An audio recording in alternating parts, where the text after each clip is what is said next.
Bismillah ve elhamdülillah ve salatu ve selamu ala Resulillah. Amma ba'da. Assalamu alaikum ve rahmatullahi ve barakatuh. Hurmatly dostlar.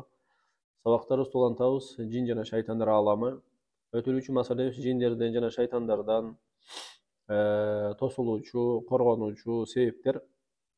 Ошол маселеде чоң бир маселеде токтолгонбуз. Бул ал-истиаза маселеси, Аллахтан коргонуу суроо. Ошол бөлүктү жыйынтыктап айтып кетебиз бүгүн. Ошол ал-истиазанын түрлөрү, айтылуу сыпаттары кандай болот? Ар кандай түрдө болот. Бул маселеде эшик кенен деген сөз. Бирок ошол хадистерде, Куран жана сүннөттө келген айрым түрлөрүнө токтолсок, эң негизги баягы мусулмандардын тилиндеги ал-истиазаларга токтолсок, эң биринчиси бул албетте аузу биллахи минеш шейтонир раджим деген сөз. Ошол ташбаранга алынган шайтандан Аллах менен коргонуу сурайм деген эң баягы эң таркалган бир түрү десе болот. Андан кийин экинчиси аузу биллахи самил алим минеш шейтонир раджим деген түрү дагы бар. Бул дагы өтө таркалган жакшы түрлөрүнөн болуп эсептелет. Андан кийин аузу биллахи самил алим минеш шейтонир раджим мин хамзихи ва нафхихи ва нафсихи. Андан кийин Аллахумма инни аузу бика минеш шейтонир раджим ва хамзихи ва нафхихи ва нафсихи. Мынтип дагы сураса болот ошол түрү менен дагы. Андан кийин аузу биллахи минеш шейтонир раджим инналлаха хуас самиул алим. Бул дагы түргө кирет. Дагы бир түрү аузу биллахил азим ва би вajhihil карим ва султанихил кадим минеш шейтонир раджим. Ушул келен таркалган ал-истиазанын түрлөрүнө кирет. Ошол хадистерде, Куран жана сүннөттө келген түрлөрү, ар бирөөнө далилдери келет албетте. Жана экинчи маселе, жыйынтыктоо маселеси, бул кайсы учурларда айтылат ошол ал-истиаза, ошол аузу биллахи минеш шейтонир раджим деген коргонуу суроо дуасы. Эң биринчи эле албетте бул Куран окурдун астында баарыбыз билебиз. Аузу биллахи минеш шейтонир раджим, бисмиллахир рахманир рахим деп туранын Куранды баштайбыз. Жана бөлөк орун, кайсы орун? Бул шайтандын эгер адам баласы жанакы азгырык бир васвасаны сезип калса, ошол замат аузу биллахи минеш шейтонир раджим деп айтыш керек. Андан кийин дагы бир орун, бул эгерде Аллах тууралуу, ошол эгер пенде Роббусу тууралуу ишениминде бир шектерби, бир азгырыктар пайда болуп калса, баягы хадисте биз айтып кеткенбиз, хадисте шайтан келип, буну ким жараткан деп баарын сурап, аягында Аллахты ким жараткан деген суроого чейин алып келет деген. Ошондо Аллахтан коргонуу сурала деген. Аузу биллахи минеш шейтонир раджим деп ошол ой пикирди токтотуш керек. Дагы бир орун, бул эгер намаз окуп атканда, айтып кеткенбиз, ар кандай ойлор келип баштаса, ошол намазыңда бир ойго келе албайсың. Оюңду жыйынтыктай албай, ар кандай ойлор келе берет, намазыңа тоскоолдук бере берет. Айтканбыз, бул дагы шайтандан дегенбиз. Ошол маалда дагы аузу биллахи минеш шейтонир раджим деп туруп, 3 жолу сол жакка түкүрүп коюш керек дегенбиз. Дагы бир оруну бул ачуу келгенде, бул маселеде токтолгонбуз. Киши бул орун өтө көп кездешет. Себеп дегенде адам баласы дайыма адамдар менен мамиле кылып, сүйлөшүп, алака түзүп жүргөнүн себебинен кээ бир адамдарга ыраазы болот, кээ бир адамдарга ачуусу келет. Ар кандай пикир келишпестиктер болуп калышы мүмкүн, ар кандай акыбалдар болуп калышы мүмкүн. Ошол убакта албетте кишинин ачуусу келет. Себеп ачуу келүү бул табияттагы Аллах Таала жараткан сыпаттарга келет, ички сыпаттарга. Албетте ачуу келет. Ошол ачуу келген маалда дагы ошол ал-истиазаны айтса, аузу биллахи минеш шейтонир раджим деп, ошол нерсени пайгамбарыбыз баягы хадисте келет. Бир кишинин ачуусу келгенде, экөө урушуп атканда, эгер ушуну айтса ачуусу кетет деген. Ушул ишеним менен ушу пайгамбарыбыз сунуштаган ушул ачуум кетишине себеп болот деген бекем ишеним менен ушул нерсени эгер айта турган болсо пенде, албетте ачуусу сууп муздап калат. Дагы бир орун, ушул истиазаны айта турган орун, бул эгер кимде ким жаман түш көргөн болсо, хадисте келген, биз айтканбыз муну дагы. Киши туруп, аузу биллахи минеш шейтонир раджим деп туруп, сол жакка түкүрүп, баягы эгерде кайсы тарапты карап жатса, ошол тескерисин карап жатыш керек дегенбиз. Дагы бир оруну бул сүннөт дагы болот. Мечитке кирердин астында дагы пайгамбарыбыз саллаллаху алейхи вассалам алистиаданы айткан. Бул хадис Абдуллах ибн Амр ибн ал-Астан келет. Пайгамбарыбыз саллаллаху алейхи вассалам Абдуллах ибн Амр ибн ал-Ас айтат: мечитке киргенде мынау дуаны айтчы дейт. Ушул дуаны айтып кетчү дейт. Аузу биллахил азим ва би вajhil карим ва султанихил кадим минеш шейтонир раджим деп ошол нерсени, ушул коргонуу дуасын айтып кирчи дейт. Дагы бир оруну бул эгерде кимде ким эшектин кыйкырганын же иттердин баягы үргөнүн укса түндө, хадисте келет, пайгамбарыбыз айткан, Аллахтан коргонуу сурагыла деген. Себеп дегенде алар силер көрбөгөн нерсени көрүшөт деген. Ошон үчүн ушул эки маалда дагы алистиазаны аузу биллахи минеш шейтонир раджим. Мындайча айтканда шайтанды, ошол шайтан жиндерди көрөт деген сөз. Дагы бир орун бул эгерде кимде ким бир жерге келген болсо, бир жерге токтогон болсо, бир сапарда баратып бир гостиница болобу, же бөлөк бирөөнүн үйүнө келип отура турган болсо дагы айтканбыз, ушул дуаны айтыш керек. Аузу би калиматиллахи тааммати мин шарри ма халак деген дуа. Пайгамбарыбыз айткан, эгерде кайсы бир үйгө келип, бирөөнүн үйүнө келип, ошол жерге отура турган болсоң, ушул дуаны кирерде айтып кирсең, пайгамбарыбыз айткан, ошол жерден кетмейинче сага эчтеке зыян бербейт деген. Себеп дегенде ошол үйгө келгенсиңби, кайсы бир жерге келсең, ошол жердин жин шайтандары бар. Ошолор сага зыян бериши мүмкүн албетте. Ошон үчүн бир жерге токтоло турган болсоң, бир жерге келген болсоң, бирөөнүн үйүнө конокко келген болсоң, ошол дуаны айтып киргениң абдан жакшы бир акыбалдардан. Дагы бир орун кенен таркалган, барыбыз билебиз, бул ажатканага, туалетке киргендеги дуада дагы истиаза бар. Аллахумма инни аузу бика минал хубз вал хабаис.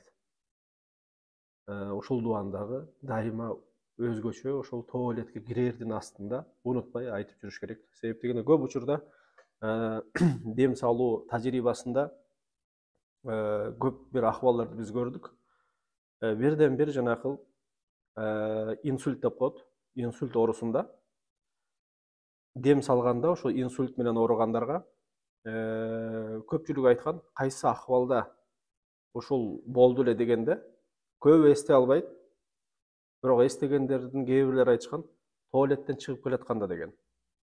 Албетте кирерде дуаны айткан эмес.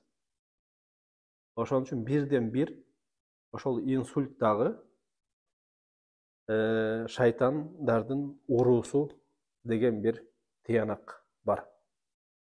Ошол дал ошол туалеттен чыгып келатканда, ошол балким шайтан дуа менен өзүн коргобогондугу үчүн уруп ошол инсульт болгону ыктымал. Дагы бир орун бул эгер киши бир жери ооруй турган болсо, ошол оору сезген болсо, бир денесинин бир жеринде, пайгамбарыбыз хадисте айткан, ошол жерге колун коюп, бисмиллах, бисмиллах, бисмиллах деп 3 жолу айтып,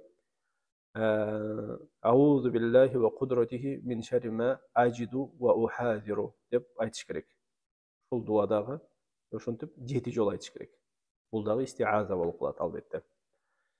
Дагы бир оруну бул эгер киши коркуп турган болсо уйкудан, ошол маалда дагы алистиазаны айтыш керек. Аузу биллахи минеш шейтонир раджим. Себеп дегенде шайтан жиндер албетте уктап аткан маалда ар кандай ыкмалар менен кишини коркутуп, ошол маалда өздері киргенге дагы бир ылайык маал болуп калышы ыктымал.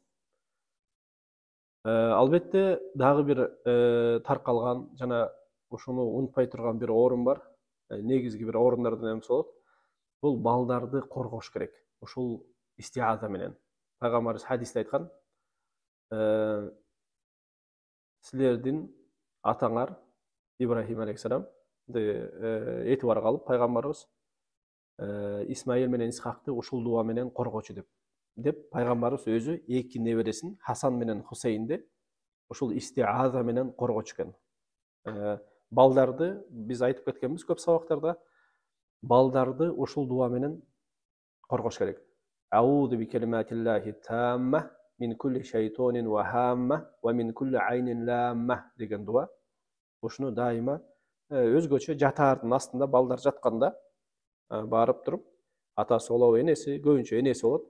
Энеси ушул дуаны, эгер балдар көп болсо, уизукум би калиматиллахи тамма болот.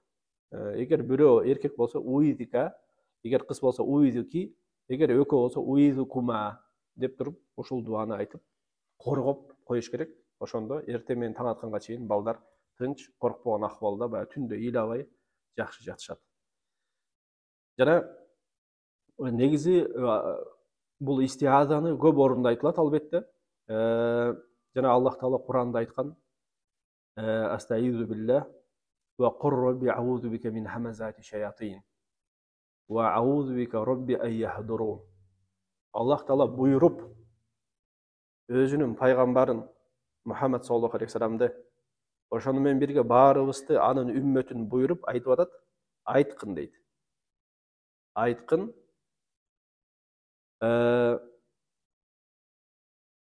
шайтандардын азгырыктарынан, мени жамандыкка түртүп коюусунан, айлакерликтеринен, ошолордон мен Роббум сенден коргонуу сурайын деп айткын дейт. Жана алардын мага келүүсүнөн. Мааниси, алымдар айткандай тафсиринде, кээ бир алымдар, кандай гана ишим болбосун, майда ишим болобу, чоң ишим болобу, ар бир ишимде мага шайтандардын келбесин мен сенден сурайм, сенден коргонуу сурайм ошолордун келүүсүнөн деген мааниде. Ошон үчүн Аллах Таала ушул жерде буйруп атат өзүнүн пайгамбарын. Эгерде пайгамбарын буйруп аткан болсо, Аллах өзү коргоп койгон затты, анда биз биринчи эшиктен сураныш керекпиз деген сөз. Ушул нерсени. Ушул жерде токтоп турабыз ушул чекитте. Жана адаттагындай бүгүнкү үйрөнүүчү дуабыз. Бул дуа биз мурунку сабакта өткөнбүз. Даджалдын фитнасынан коргонуу суроо. Айтканбыз, мурунку сабакта Курандан келген дуаны айтканбыз. Бул Кахф сүрөсүнүн 1-10 аятын жаттап, ошонун мааниси менен түшүнүп, кимде ким жаттаган болсо, ошол Аллах Таала ошонун себеби менен Даджалдын фитнасынан сактайт. Бүгүнкү бул дуа, пайгамбарыбыздан келген дуа. Пайгамбарыбыз саллаллаху алейхи вассалам айткан. Пайгамбарыбыз Абу Хурайрадан келген хадисте, имам Бухари, имам Муслим риваят кылат. Пайгамбарыбыз мына дуаны айтчу дейт. Абу Хурайра: Аллахума инни аузу бика мин азабил кабри ва мин азабин нари ва мин фитнатил махья вал мамати ва мин фитнатил масихи даджали. Аллахым 4 нерседен сурап атат. Бул нерсени бөлөк хадисте пайгамбарыбыз ташаххудтан кийин айткыла деп айтканда, намаздын ичинде салам бергенге чейин деген. 4 нерседен коргонуу суроо. Бул дагы истиаза да. Биринчиси, кабыр азабынан коргонуу сураш керек. Кабыр азабынан. Себеп дегенде, ким кабыр азабынан кутулган болсо, кийинки сурагы жеңил болот, андан кийинки. Экинчиси, от, тозоктун азабынан. Албетте, ким тозоктун азабынан кутулган болсо, ийгиликке жетти деген сөз. Бейишке кирди деген сөз. Үчүнчүсү жашоо менен өлүмдүн. Албетте жашоо дегенде бүт ушу жашап аткан маалда киши сыналат. Өлгөнгө чейин сыналат. Ошол фитналар болот, ар кандай күнөөлөрдү жасоо менен, ар кандай кыйынчылыктар менен ошолордун фитнасынан коргонуу сураш керек жана өлүмдүн. Ошол өлүмдүн дегенде ошол кабыр азабы кирип калат бул жерге. Сурак эки периштенин, Мункар Накир периштелеринин сурагынан ошолордон сакта деген сөз. Жана төртүнчүсү эң негизгиси бул дүйнөдөгү эң негизги фитна сыноолордон пайгамбарыбыз саллаллаху алейхи вассалам айткандай, Адам алейхисалам жаратылгандан баштап кыямат күнгө чейинки фитналардын эң чоңу бул даджалдын фитнасы болот. Даджал Аллах Таала адамдарды даджал менен сыноосу болот. Бул эң чоң сыноо болот. Себеп дегенде даджалдын сыноосуна туруштук бере албай ээрчип кеткендер өтө көп болот. Ошол себептен бул нерсени ар бир намазда ошо пайгамбарыбыз буйругандай, ошо ташаххудтан кийин салам бергенге чейин ошол 4 нерседен коргонуу суроо мустахап болот жана эң жакшы болот албетте. Бул сүннөт болот албетте. Аллах Таала бизди кандай гана фитна болбосун, ошол фитналардан бизди сактасын. Өзгөчө кабыр азабынан сактасын, тозоктун отунан сактасын. Бул жашоонун бүт өлгөнгө чейинки фитналардан сактасын. Жана өлгөндөн кийин өлүмдүн фитнасынан сактасын. Жана эң негизгиси ошо өлгөнгө чейин ошол Масих Даджалдин фитнасынан бизди сактасын. Эгер ушул нерседен сакталган болсок, Аллах Таала бизге ийгиликти берер деген сөз. Жана ошол сабактарыбызды ихластуу кылсын, берекелүү кылсын жана дайымдуу кылсын. Көрүшкөнчө сак саламатта болуңуздар. Субханакаллахумма ва бихамдика ашхаду ан ла илаха илля анта астагфирука ва атубу илейк. Ассаламу алейкум ва рахматуллахи ва баракатуху.